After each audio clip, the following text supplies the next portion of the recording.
राजस्थान के जनजाति मंत्री बाबूलाल खराड़ी ने आज दो टूक कह दिया कि देश विरोधी किसी भी राजनीतिक दल के साथ भारतीय जनता पार्टी समझौता नहीं करने वाली है। यह बात उन्होंने आज होटल पारस महल में प्रेस कॉन्फ्रेंस के दौरान कही। उनसे जब सवाल किया गया कि बांसवाड़ा सांसद राजकुमार रोत क्या भाजपा में आना चाहते हैं, वह इसकी चर्चा है, तो इस सवाल के जवाब में उन्होंने कहा कि देश विरोधी किसी भी राजनीतिक दल के साथ समझौता नहीं होगा। धर्मांतरण की बात पर उन्होंने कहा कि राजस्थान को इसका अखाड़ा नहीं बनने दिया जाएगा। डूंगरपुर में भाजपा की कमजोर स्थिति पर मंत्री ने कहा कि हम लगातार ग्राउंड लेवल पर प्रयास कर रहे हैं। हम ऐसे किसी भी राजनीतिक दल से समझौता नहीं करेंगे जो देश और समाज के खिलाफ है। आपको बता दें कि राजकुमार रोत की ओर से पिछले दिनों कहा गया था कि विकास के लिए वे मोदी के साथ आएंगे। इस बात पर खराड़ी बोले कि न तो ऐसा कोई प्रस्ताव आया न चर्चा हुई।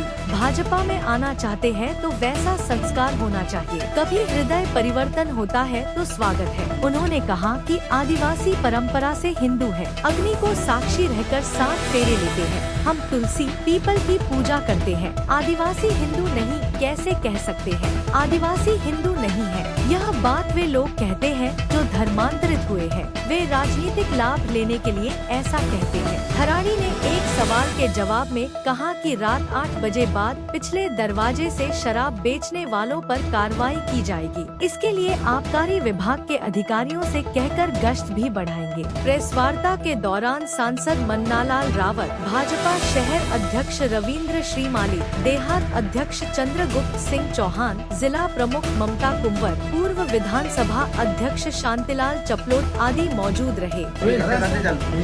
जी सर, डूंगरपुर वाला जो इशू था बाप पार्टी और आवाज पार्टी की ये बीजेपी में शामिल होंगे या लेंगे, इस पर आप क्या बोला?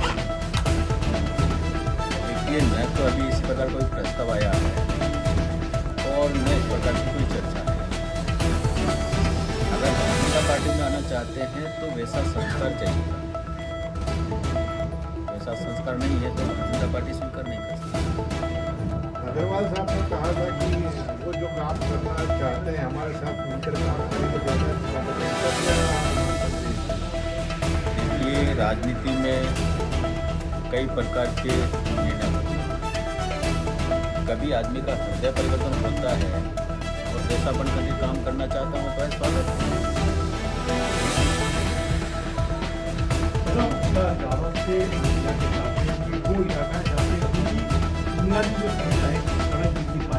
वो नहीं होगी।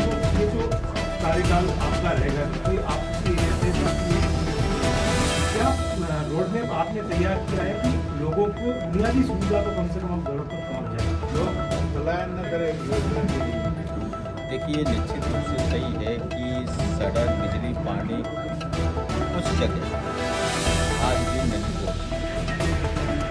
देश के पूर्व प्रधानमंत्री अटल बिहारी वाजपेयी की कानून के कारण हमारे क्षेत्र में 250 तक के गाँव आबादी के गाँव जो गाँव बचे हैं, आपको बात कर रहे हैं, वो फॉरेस्ट का एरिया है और फॉरेस्ट के कानून के कारण आज भी वहाँ पर चलने की बिजली नहीं है, जिसके कारण से हमारे जो सामान्य फॉरेस्ट है उसमें तो अभी कलेक्टर और डीएफओ ये सारे लोग बैठ करके बातचीत करेंगे। जो भूमि उनकी है उस भूमि को हम अलग दे करके और फिर वो भूमि वापस हमें इसमें राजस्व में आ जाएगा। आने के बाद और जहाँ रिजर्व फॉरेस्ट है वहाँ पर 3 स्तर की कमेटी है। एक तो जो फॉरेस्ट की कमेटी समिति है वो पहले लखनऊ में थी, आजकल जयपुर में है। एक हमारे माननीय प्रधानमंत्री जी के और एक सुप्रीम कोर्ट है जो पर्यावरण को लेकर के, तो ये दोनों चीज़ से मिलेगा तब जाकर के वहाँ समिति मिलेगी। लेकिन हम उसके हमारे माननीय सांसद मोदी जी वो दिल्ली भी प्रयास करेंगे, हम भी प्रयास करेंगे, तो वहाँ पर भी सड़क हाईवे का काम अभी रुका हुआ है। देखिए, हाईवे का काम जो है, जिस बात को आप कह रहे हैं, वो सड़क निकल गई। अब उनको ये पता नहीं था, टेक्निकली उस समय देखना चाहिए थे कि ये जो पहाड़ है जो कच्चा है ये गिर सकता है। सड़क बन गई, वो पहाड़ दस्ता रहा तो उनको लगा कि इसको हम अब इसको कैसे करें, तो सर अंडरपास प्रस्ताव देते हैं। आगे वाला वो भी काम चल रहा था तो वो भी पहाड़ ऐसा ही है गिर रहा है, उसका भी अंडरपास करने के लिए वो